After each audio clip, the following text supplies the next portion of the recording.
Now, watering holes like this one to your left make important gathering places for one of the rarest animals out here, the black rhino. I actually see one on the hill up there.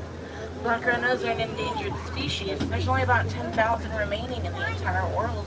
Here's some good news though. That number has actually doubled in the last 10 years when there are only 5,000 left. So they are doing better today. We're happy to say. There's another one up towards the left-hand side over there. Now on the hill to your right, those big black and white birds, those are saddle-billed storks, the tallest stork in Africa. The big birds stand about 5 feet tall, and they have about a 9-foot wingspan. We're going to get a little bit of a better look at this rhino on the left-hand side. Black rhinos are actually considered the smallest of the African rhinos, weighing in at only 2,000 to 3,000 pounds. Later on, though, we're going to keep an eye out for their larger cousin, the white rhino. They're more towards the savannas. They've been known to weigh over 5,000 pounds.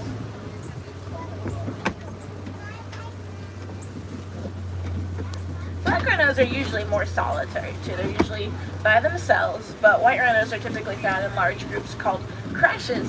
The crash of rhinos. I did not know that. Now, if you look on the left over at the top of the hill, you can see that orange-colored antelope. It's called a bongo. Bongo are known as the ghosts of the forest because normally they're pretty rarely seen. They're very shy. Further back on the left, behind the bushes, you might have caught a glimpse of some light tan antelope. Those are actually greater kudu.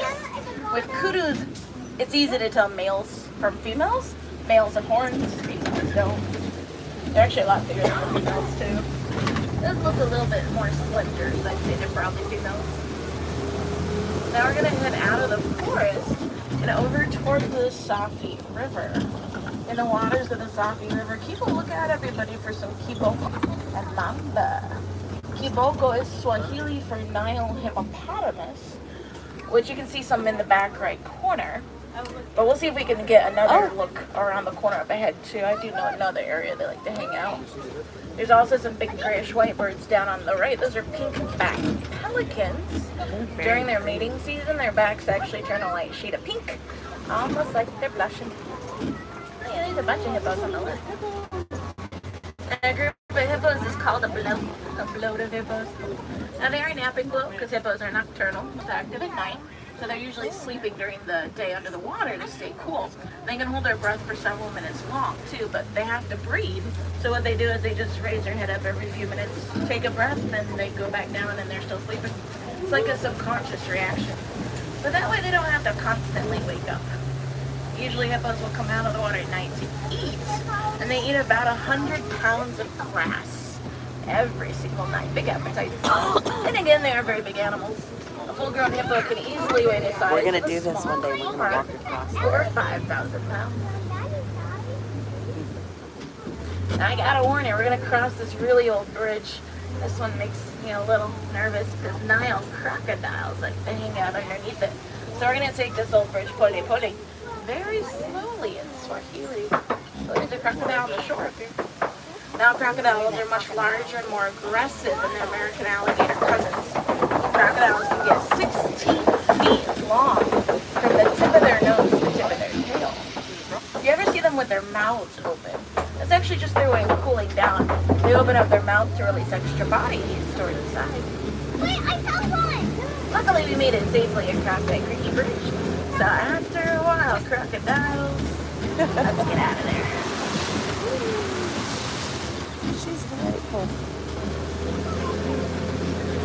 Now we're going to head on over towards the savannah, which is a different ecosystem from what we've seen so far. Speaking of different, coming up like right, we're approaching this odd-looking tree called the baobab tree. Baobab trees are nicknamed upside-down trees because they kind of do look like they were planted upside down. But that's just because they only get leaves on those branches about 2 or 3 months out of the year is all, which helps conserve water during long periods of drought. Baobabs can be ancient. They go in for thousands of years. They're pretty common on the reserve though. That's just the first thing you can see out here. This is one of the best views in the whole reserve. These are the Serengeti grass. These grass stretch for several hundred miles throughout East Africa. The animals that pass through here each year, like wildebeest, but more familiar giraffes live here all year round. And zebras do. Coming up on the right, you're going to see some Hartmann's mountains this evening. zebra. Mountain zebra usually found at higher elevations than other zebra species, hence they named the mountain zebra. As a result, they have a smaller hoof that allows them to walk over more rocky terrain. They're also the only zebra species that has that flap of skin under their neck. It's called a dewlap. Makes their neck look really wrinkled. But the dewlap aids in thermal regulation. Basically, it increases the surface area of their skin, which allows for better blood flow. I guess this is important when you're at higher elevations, so they can be a little cooler sometimes. Now, I do see more giraffes coming up. We'll see if we can get a closer look at some of them.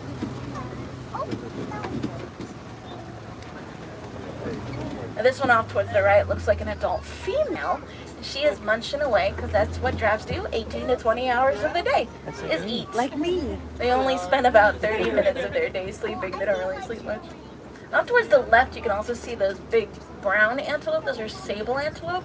They're the official symbol or emblem for the reserve. We think they make a beautiful silhouette with those long curved horns, which reach about 5 feet long. They use their horns for sparring or fighting, but also for defense against predators too. Now on both sides of the truck, you can see some of these large mounds of earth. These are termite mounds. Termites make them as hard as concrete. Hard enough that elephants will use them as a scratching post. Once they're worn down enough, smaller antelope will climb up on top of the termite mounds. They'll use them as a lookout post to keep a lookout for predators from them. We're going to have a couple more giraffes up ahead. Also, a big tan antelope that kind of going the other way now, but that's an eland. Eland are the largest of the antelope. This big male could literally weigh a ton, up to 2,000 pounds. I think he's about to cross the road up there. You can see a giraffe now on both sides. Giraffes are social animals too, so they travel in big groups called towers. Tower of giraffe. Makes sense to me, they tower everybody else. Females reach heights of 14 feet, sometimes more. Males can get over 18 feet tall. Babies are actually born at 6 feet tall. But if you think about it, they gotta be able to nurse. Mom's pretty tall. There's actually a baby giraffe up ahead. Pretty close to the road up there too. Oh, maybe he's causing a traffic jam. That's what we call it when they get on the road. Here's a closer look at the eland coming up on your right. Now these antelope, they are the largest of the antelopes. A big male like this one can literally weigh a ton, up to 2,000 pounds. Oh, he's running, look at the baby. Oh!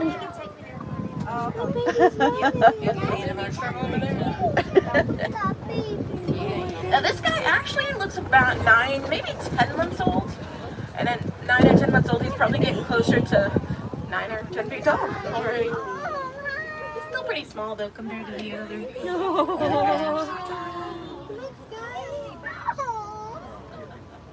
Baby giraffes also have a rude awakening in the world because mom gives birth standing up. So a baby giraffe is going to have a 6-foot drop straight down to the ground when they're first born. There's a female eland to the left. Now that might sound harsh for the baby giraffes, but actually that impact will shock them into taking their first breath of life. So it's just something they got to go through, I guess. Eland are one of the largest antelopes in the world. If you look off towards the far right, you'll see one of the smallest, and they're kind of going around the corner, so maybe not, but we'll keep a lookout for them later on too. But those are called springbok. Springbok are tiny but mighty because they can leap about 6 feet straight up or 13 feet across in a single leap. I'm hoping we'll see them later on though, because we'll go back around that way eventually. For now though, we're going to make a little detour into elephant country. Hello everyone, please hit that like button if you enjoyed this. Elephants will knock down trees in order to eat them. I don't often do live, but I do like to do it during the longer rides. Entire trees sometimes to get to those leaves too. Because it doesn't eat up space on my phone. The grasses and the other plants spread around a bit more. I do see one up ahead though. We're also coming up on Monkey Point on the left-hand side. Mandrills, which are kind of monkeys. Also known as Dad Joke Point. You can keep an eye out for them, but they're pretty shy. Also known as Dad Joke Point. This one is probably a female herd, because females are usually the ones that you see traveling in the big herds with other females and their calves. And they're going to form what's called a matriarchy. Matriarchies are when the ladies are in charge. Now with elephants though, it's usually the oldest and the most experienced female that's in charge of the herd. So kind of like grandma being in charge. I saw a mantle for a moment. He went around the corner though. But if you caught a glimpse of that very colorful back end, they're considered one of the most colorful monkeys in the world because they have those brilliant red and blue markings on their face and other end too. Very colorful back end.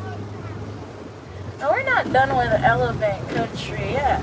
We're gonna swing over towards the red clay pits, which is a favorite elephant hangout too. So we'll see if we can find some more.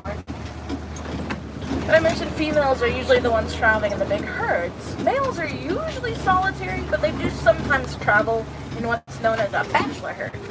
Typically, young males will leave the female herd when they become teenagers, but sometimes at that age they're not ready to go off on their own court yet. So sometimes they'll hang out with other males and form bachelor herds. Just temporary living situations. A way to say hi and bye. But eventually the males will wander off on their own. Typically adult male African elephants are solitary. We're coming up on the red clay pits around the corner. Elephants eat little bits of clay sometimes. It's full of nutrients and minerals that they don't find in their normal diet, such as plants. So in a way, eating a little clay is like taking a daily vitamin for an elephant. I do see some test marks on the walls of the clay. Footprints down below. Looks like elephants have been through recently. We'll keep an eye out, see if they're still hanging out in the area. Scientists on the reserve study elephant vocalizations here. We're hoping that the more we understand about how they talk to each other, the better we can protect them from threats like poaching. One thing we've learned from these studies is that elephants are afraid of bees. Yeah, they don't like bees. So they actively avoid areas with bees. And we can use this information to help protect them. In some African countries, they've had issues with elephants raiding crops. Farmers don't like that. They're going to defend their crops. The scientists have been working with the farmers to help them develop kind of like a beehive fence to put around their crops. So far, these beehive fences have been doing a great job at keeping elephants out of the croplands. Keeps them safe though, so it's a win-win for both. Hey, there's the springbok. These little guys only get about 100 pounds at the most. They're fully grown though. Imagine how small their babies would be. Now this is one of the elephant's favorite watering holes coming up ahead. They love to play in the water on really hot days, which is not right now, so it doesn't look like they're nearby, but we'll just stay on the shallow end.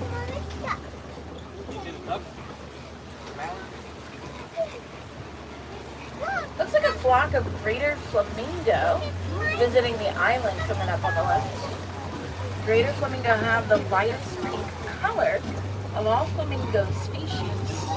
They really do get their pink color from eating shrimp. If you've ever heard that before, it's true. Flamingos prefer tiny brine shrimp, which are rich in a vitamin called carotene. And then it's this vitamin that's thought to turn their feathers pink. If you ever see a baby flamingo when they first hatch, they're this adorable little gray ball of fluff. But then they very slowly turn pink. It actually takes a baby flamingo about 2 years to get that full pink color again. It's a slow process. They gotta add some carotene to their diet first though. Earlier, we did get to see a couple of black rhinos. We're going to keep an eye out for larger cousins, the white rhino, heading into their territory. White rhinoceros are the largest of the 5 different rhino species that are still around today. I see one of them. Rhino butt. Okay, going the other way though, so let's see if we can catch up. Now, white rhinoceros, they can weigh over 5,000 pounds, charge at 35 miles per hour. Oh, wow. They're quite social. There's another one over there. They form groups called crashes. Crashes rhinos. They're kind of going around the corner though, but we'll see if we can catch up with them. We'll go back around that way eventually too. For now, we're getting into big cat country. Cheetahs and lions are often found on the reserve. Well, the hillside up ahead is a favorite to hang out, but I see a person up there, so there's probably not any cheetahs in that area. We'll keep a lookout up ahead though too. Cheetahs reach those high speeds of over 60 miles per hour. But like most cats, they spend a good part of their day napping. They haven't woken up quite yet. Hopefully we'll have better luck with a different kind of big cat though. Coming up around the corner, we're approaching a large rock formation called a kopie. Kopies are big, tall rocks that jut out above the savanna. What is it, Captain Jim? Maybe there's something in the road. But copias are usually home to lions, so we'll keep an eye out for lions shortly. I'm wondering if those rhinos move right on the road. They might have caused a rhino roadblock. If it's an animal stopping the trucks in this area, it's usually rhinos, but sometimes it's ostrich too. They'll do that. You can see a train moving off towards the left. That's actually the Wildlife Express train. The first train actually starts operating at 9:30, so they're probably just doing their morning checks on the track. But that train is going to take you to Rafiki's Planet Watch, which is a backstage look at how I take care of the animals. That's where you can visit an animal hospital. They have character drawing classes if you want to learn how to draw a Disney character. They have a lot of different animals to look at too, and a few to pet too. There's a petting area. It's called the infection section. They have We are different breeds stuck of sheep in a and rhino goats. They also have roadblock. Kuni Kuni pigs, which is what Pua from Moana was based off of, was the Kuni Kuni pig. Again, they open at 9:30, and the trains run continuously up until about 4:30. That's when the last train leaves. So if you do want to check out Rafiki's, it's definitely something to check out earlier rather than later in the day, but not before 9:30. And we seem to be holding for some around the corner. Not quite sure what. I haven't heard.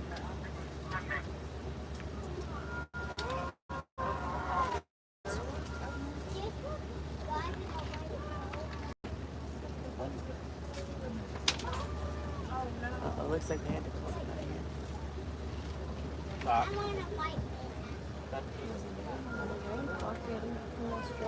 If I had to take a guess, though, I'd say it's probably rhinos. Now, there is one of our warden's vehicles up ahead.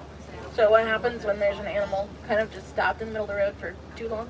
We'll give our wardens a call, and they'll come out and see if they can coax it out of the way.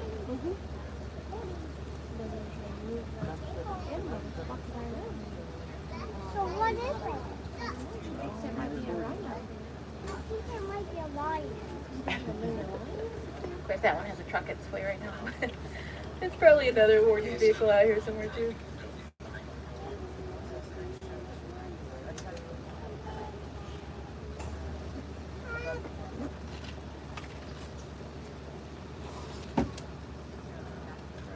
I wonder if we'd be able to go.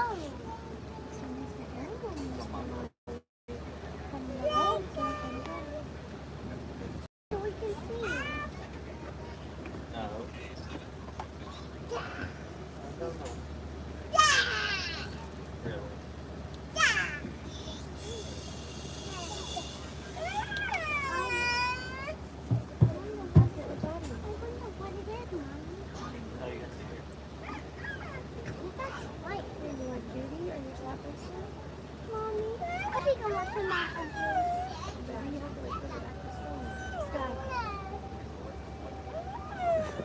This I'm is okay great. with this.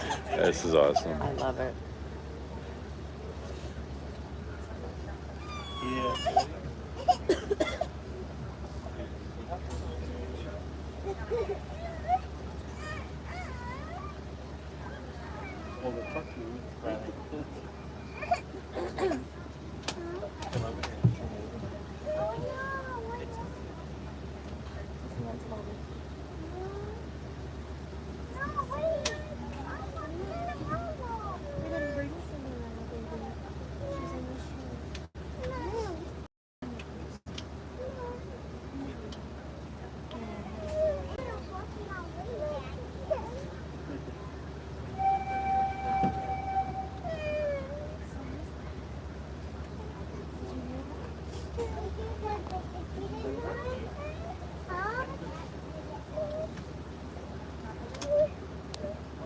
See this? I'll put it on the map.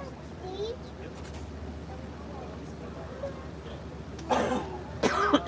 It's a great thing to see when the time jumps from 15 minutes to 40 minutes. That's because of a rhino roadblock.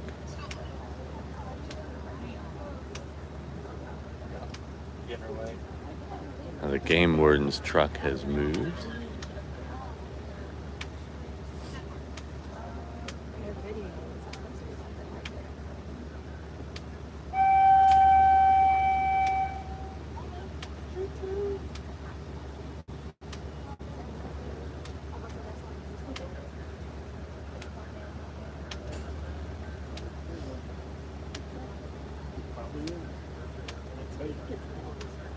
Maybe it is the ostrich. Remember, this is where he came flying by us.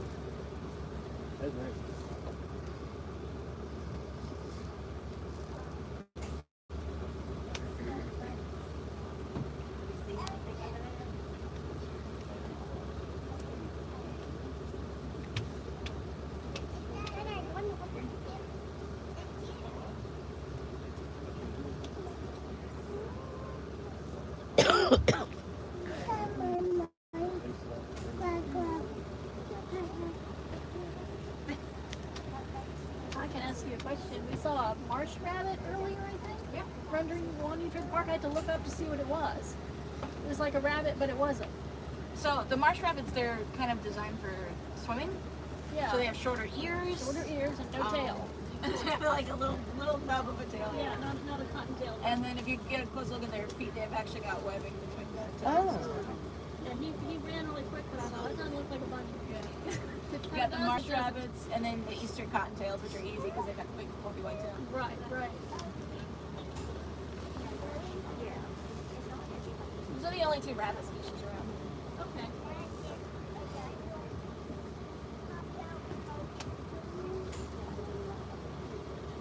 Do you know how they get the macaws to fly that particular route every day? Are they trained? Okay, so it's not just something they developed. They're trained to do it. But macaws are incredibly smart, so it's not really that hard to train them. Oh, here comes the game warden again. Sometimes they wander more, though. Oh, yeah? Yeah, we sat down for breakfast and they went right over our head. Yeah. Like, okay, that was We've cool. seen them wander over towards the Africa village and then just kind of perch in the tree for a little bit. But eventually they go back. Have you gone to see that bird show yet? Not yet. We're on our list really today. good. It's really good. It's amazing. We went to one of those bird shows and it was one of the best days I ever had because I got to be that guy that they put the birds all over. Oh, cool. it was really wild. Again. So let's go see if we can find some lions. I hope it wasn't lions in the middle of the road. All right. Lions are nocturnal though. They're most active at night. They'll spend about 18 to 20 hours of their entire day resting. There's a female that I see. Oh, I do see it. There she is. If everyone could see They're that. resting or napping. I guess this would be considered resting. Now, female lionesses do most of the hunting for the prize. Males will do some, but their main job is to protect the pride and the territory and the cubs. So they're more like your stay-at-home dads. And then the females will do most of the hunting typically in the evening when it's a little. I come around the other Usually side. a pride of lions consists of a male and several females. Look even oh, they're all there. Male and a couple more, at least one more female coming into view. So we actually got a bunch going on in this area. Off towards the right, you can see these shaggy looking antelope. Those are called water bucks. And then you can see the rhinos as well too, which I suspect were causing rhino roadblock a moment ago. But then there's a beautiful view of that male lion off towards the left. Now the males that, the one that you can see, his mane actually looks kind of small to me still, which means he's probably still pretty young. Males are usually, There was a as they source age of a anyway, their mane will rhino. get bigger. And also darker Roadblock. too. Still pretty blonde. But sometimes you'll see older males with like a really dark brown or jet black mane. By the way, thanks for flying with the pod, everyone. We do love our subscribers. You get the behind the scenes secrets on our Patreon. I'm Morty. Now coming up on the left as well, you can see some burrows. Hit the like in there. button These are actually or don't. woodhawk burrows. It's all good. We don't do anything for money. We just love parks and love It's a travel. little chilly though, so maybe they haven't. And I'm warmed an up the author. burrows quite yet. Lord McGee. Warhawks, have you ever seen one go into a burrow though? They go in. Oh yeah, there's one running. Have you ever seen them go into a burrow? They're Cute. going backwards. Keeps those tusks pointing outwards for protection that way. I love when they run though. Their tail just goes straight up in the air. They can be pretty fast when they need to be, about 35 miles per hour. And then you're going to see those rhinos one more time coming up on the right. White rhinoceros might not look very white, but they're not actually named for their color. The name white is it's like a mispronunciation of an Afrikaans word, white, which means wide. And it refers to their very wide mouth. Over the years, the white rhino just sort of became the white rhino, and that's how they got their name. But that is one of the main differences between a white and a black rhino, is actually the shape of their mouth. The white rhinos have the big mouth. It's perfect for grazing on grass. So they're usually found on savannas where there's a lot of grass. And then black rhinos have an upper pointed lip that's actually prehensile, which means they can use it to pluck leaves off of bushes and trees. I think we're actually holding for an ostrich driller, possibly again. She's still really close to the road over there. But the black rhinos, I do love this ostrich. ostrich. So there's a game warden trying to keep the ostrich out of the way. Mouth shape. I do see an ostrich Ostrich up ahead, eggs? but also some ostrich eggs. Yes. Coming up on the right-hand side. Those eggs, they weigh about 3 pounds each. One ostrich egg equals about 2 dozen chicken eggs, and they're big enough that a human being, or they're strong enough anyway, that a human being could actually stand on one and not crack it, which sounds pretty crazy. But if you think about it, they just support the weight of an adult ostrich. Being a big 200 to 300 pound bird, that's a lot of weight to put on those eggs. She's in the road right now, but she's hopefully heading to the right. There's some little sneaky snacks over there. Yeah, the warden is shaking snacks. There's the eggs. There's the warden. She's feeling a little diva right now, I feel like. Look at her. She's thinking about it. A little more. Now we can tell this is a female just because of her feather color, more brown or gray feathers. And then males have black and white feathers.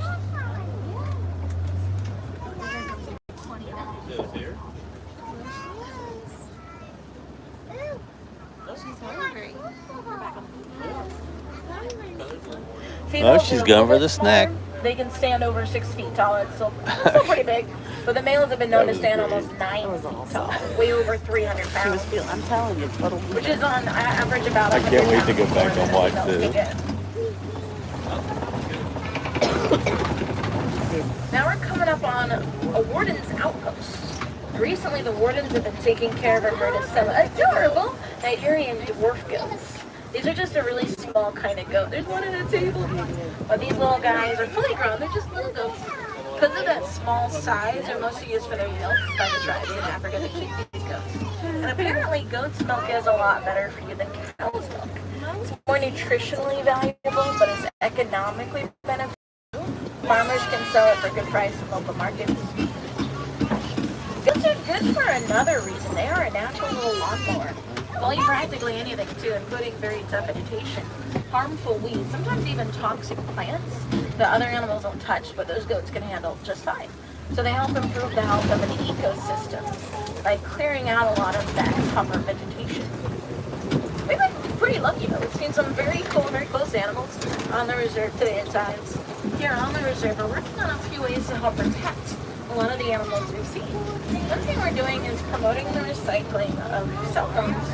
Cell phones contain a metallic ore called coltan, which is mined heavily in Central Africa. But coltan mining causes a lot of the habitat loss and overhunting that goes on in Central Africa today. One easy way to help out, if you have any older cell phones kind of laying around the house collecting dust, you can actually take these and recycle them. A lot of electronic stores have places to recycle old electronics. Helps reduce the need to mine for more coltan in the wild. Alright, well I guess we reached the end of our safari. A little sad, but your adventure doesn't have to end here. Alright, if you want everyone. to continue your safari Thanks for flying with the Pelican pod. Remember to subscribe if you want. If not, we'll see you next time. Live from Disney World all this week, on and off. And naked Morons too. Wilderness explorers, if you're on board, you've been on the